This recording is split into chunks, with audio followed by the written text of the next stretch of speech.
नमस्कार, मी वर्षा तांबे. मी आज गुजरातला आलेली आहे आणि मी तुम्हाला दाखवते ही एरंडालची शेती आहे केलेली काही शेतकऱ्यांनी.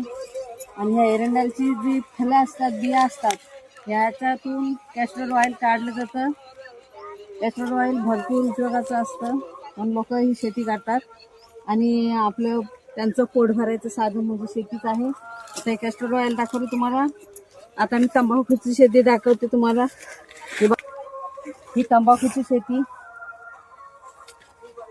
ही पूर्ण चांगली तंबाखूची शेती आहे. बघू शकता तुम्ही, ही माझ्या मुलीची शेती आहे. आणि जे सासू वगैरे ही लोक ही शेती करतात तंबाखूची, त्याच्यामधून भरपूर सारखा त्यांचा फायदा होतो. हे त्यांचं पोट भरायचं साधन आहे. आपल्याकडे एवढी शेती असून आपण सगळी गावाला टाकून मुंबईला आलो फिरायला, मजा करायला, लोकांची भांडी घासायला.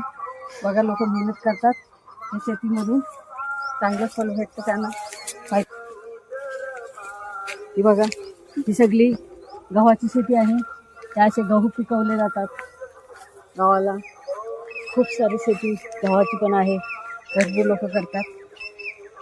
मी इथे आली होती म्हणून शेतावरती आली आणि तुम्हाला दाखवते. ही शेतीचा नजारा पूर्ण खूप छान आहे ना. इथे खूप चांगलं वाटलं, हवामान वगैरे चांगलं आहे.